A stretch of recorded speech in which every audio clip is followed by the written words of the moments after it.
Good afternoon, everybody, and welcome back to RobmotivePlus.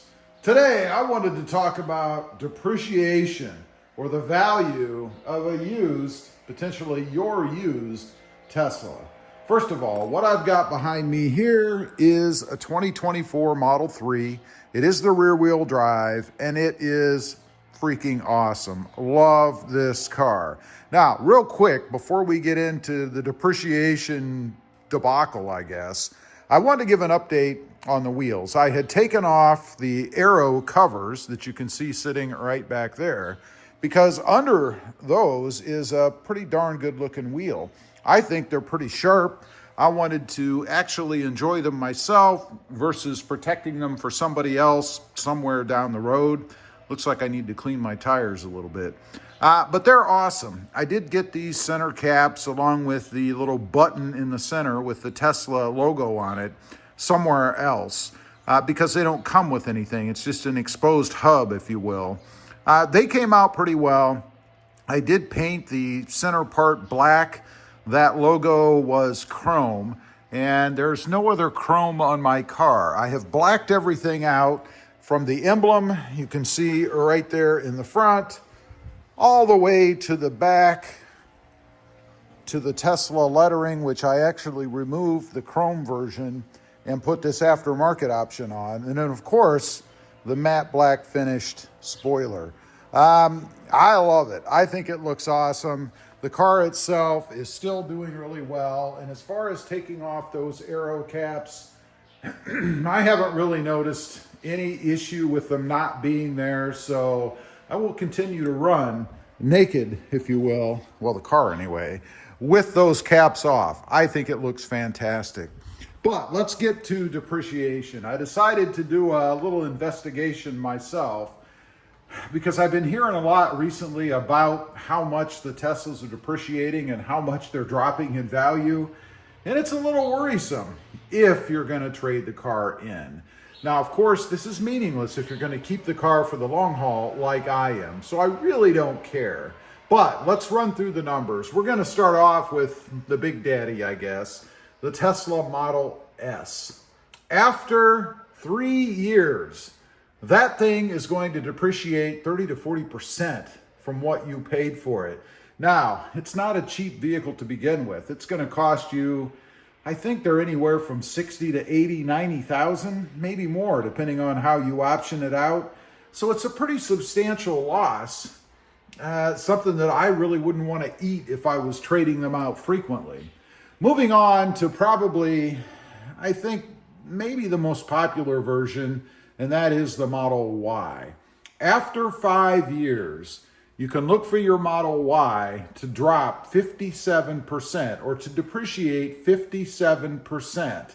It is the worst number that I've seen of the three models that I'm looking at. The resale value, and of course these are averages, you know, they can go up or down depending on where you live and the right buyer and all that kind of stuff, mileage, condition. But the resale value on average after 5 years, $21,308. A 57% rather depreciation cost.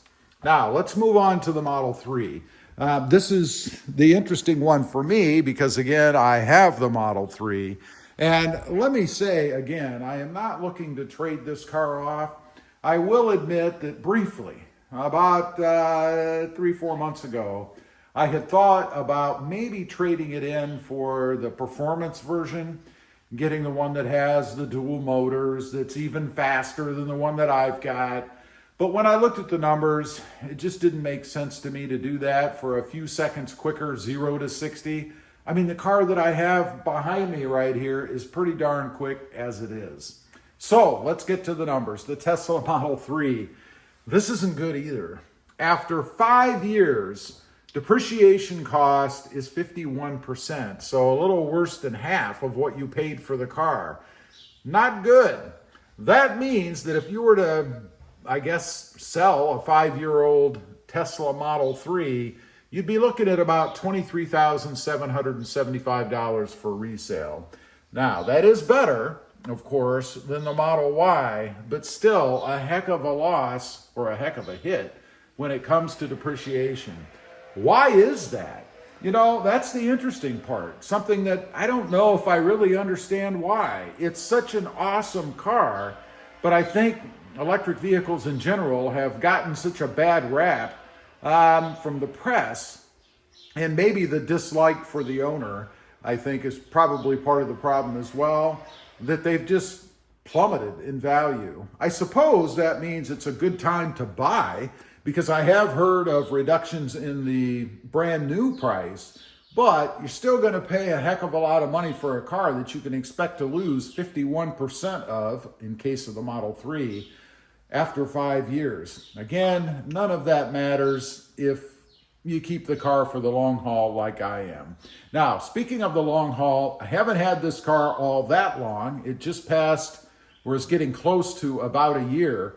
How is it doing? You know, putting aside this depreciation cost, what does it cost me to drive this car, to have it? I mean, I charge it at home. I've got the charger back there on the wall. You can see kind of snaked around the holder back there. And it's simple. All I do is plug it in every few days, top it off, fill it up, whatever you want to say, charge it, and that's it. I love that. No issues with the charging system that I've set up, and it's merely a washer dryer type, or dryer, I guess, type outlet with the right end, or female end, I guess, that the charger plugs into. And I'm just using the travel charger to do this. It's the one that came with the car. I didn't have to buy the home charger or anything like that, and it works just fine. I highly recommend that. And if you're going to travel somewhere and you're going to need to have the ability to charge, say at someone's house, all you have to do is unplug it from the wall, throw it in the trunk, and take it with you. There's no reason you need to spend the extra $300 or $400 or whatever to have that home charger. Other costs, of course, than filling it up, there have been none. I think I've had to fill up the windshield washer fluid once, and I did that with a container that I have actually had for quite a while, sitting around here somewhere. I think it's in the cabinet up there. And that's it. I haven't even had to buy any because it's something that I had. Wheels, tires, all that good stuff. Tires, I guess. No issues, but I wouldn't expect to have any yet because the car doesn't have that many miles on it. And frankly, it's really not that old. So driving the car, I guess there's a minimal cost for electricity, charging it up, and that's it. And honestly, I really haven't noticed much of a change, if any, in my electric bill because of charging the car. And I don't have any special plan or anything. It's just whatever the current rate is. That's it. So for me, it's been pretty darn good. Anyway, I just wanted to kind of run through the depreciation numbers. I'm curious to know if those numbers deter you, if maybe you've been thinking about it, or maybe you've been nosing around a little bit in the market. But does that scare you off? Because maybe you sell the car more often or don't keep it quite as long and are concerned about those numbers. Leave a comment down below and let me know. I'd just be curious. Thanks for watching. Stay safe out there. Bye.